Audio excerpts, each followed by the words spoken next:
Welcome to ప్రగతి పదం. నేను మీ KV. తెలంగాణలో తమ ఇమేజ్ తగ్గిపోతుందని భావించినప్పుడల్లా బీఆర్ఎస్ కి ఒక బ్రహ్మాస్త్రం దొరుకుతోంది. ఏపీ తెలంగాణ ప్రజల మధ్య సెంటిమెంట్ రెచ్చగొట్టేలాగా మాట్లాడుతూ ఉంటారు ఆ పార్టీ నేతలు. తాజాగా తెలంగాణ నీళ్లను ఏపీ నాయకులు దొంగిలించుకుపోతున్నారంటూ మాజీ మంత్రి జగదీష్ రెడ్డి ఆరోపించడం మొదలుపెట్టారు. చంద్రబాబు సీఎం అయ్యాక ఈ ధోరణి మరింతగా పెరిగిపోయిందని, కాంగ్రెస్ ప్రభుత్వానికి నీళ్లపై పట్టింపు లేదన్నారాయన.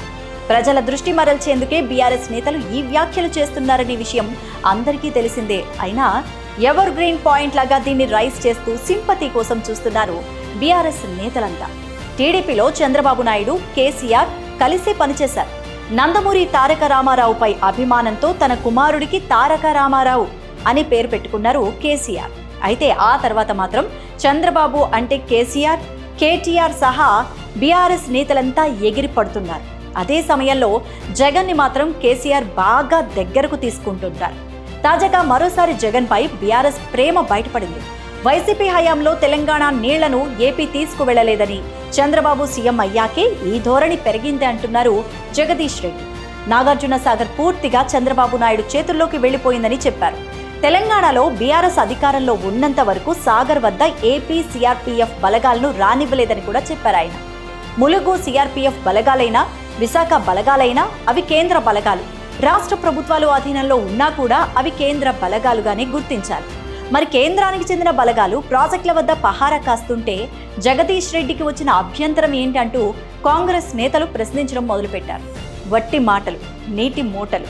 నీటి విషయంలో గతంలో కూడా 2 తెలుగు రాష్ట్రాల మధ్య ఎన్నో రెచ్చగొట్టే వ్యాఖ్యలు చేశారు బీఆర్ఎస్ నాయకులు. కాంగ్రెస్ అధికారంలోకి వచ్చాక మరోసారి అవే డైలాగ్స్ చెప్తున్నారని ఆరోపణలు కూడా ఇప్పుడు వినపడుతున్నాయి. కాళేశ్వరం తప్పుల్ని కప్పిపుచ్చుకోవడానికి నానా తంటాలు పడిన బీఆర్ఎస్ నేతలు ఇప్పుడు ఏపీ ప్రభుత్వాన్ని సాకుగా చూపించి ప్రజల్ని రెచ్చగొట్టేందుకు ప్రయత్నాలు చేయడం మొదలుపెట్టారు. ఇక తెలంగాణలో కాంగ్రెస్ ప్రభుత్వం ఉంది. ఏపీలో టీడీపీ ఆధ్వర్యంలో కూటమి ప్రభుత్వం ఏర్పడింది. వాస్తవానికి ఎన్డీఏకి, కాంగ్రెస్కి పూర్తిగా పొసగదు. అలాంటప్పుడు తెలంగాణలోని కాంగ్రెస్ ప్రభుత్వం ఏపీలోని కూటమి ప్రభుత్వంతో ఎందుకు లాలూచి పడుతుంది? ఒకవేళ పడినా తెలంగాణ ప్రజల భవిష్యత్తుని పణంగా పెడితే అది రాజకీయంగా తమకు ఇబ్బంది అనే విషయం నాయకులకు తెలియదా? ఈ లాజిక్ తెలియకుండా జగదీష్ రెడ్డి ఏపీ పేరు చెప్పి తెలంగాణలో పబ్బం గడుపుకోవాలని చూస్తున్నారు అంటూ కాంగ్రెస్ నేతలు విమర్శిస్తున్నారు. ఇక బీఆర్ఎస్ రజతోత్సవ సభకు పెద్దగా పబ్లిసిటీ లేకపోవడంతో సభ ఫ్లాప్ అవుతుందేమోననే ఉద్దేశ్యంతో ఇప్పుడిలా మాట్లాడుతున్నారని, ప్రజల్ని రెచ్చగొట్టేందుకు కూడా ప్రయత్నాలు చేస్తున్నారని అంటున్నారు. మొత్తం మీద బీఆర్ఎస్కి జగన్పై సాఫ్ట్ కార్నర్ ఉందనే విషయం మరోసారి అయితే రుజువవుతోంది. అదే సమయంలో చంద్రబాబు నాయుడుపై మాత్రం ఆ పార్టీ నేతలు కోపంతో రగిలిపోతున్నారు. బాబుని చూపించి తెలంగాణలో మరోసారి సెంటిమెంట్ రాజేయాలని భావిస్తున్నట్టున్నారు. మరి ఈ కంటెంట్ పై మీ అభిప్రాయం ఏంటి?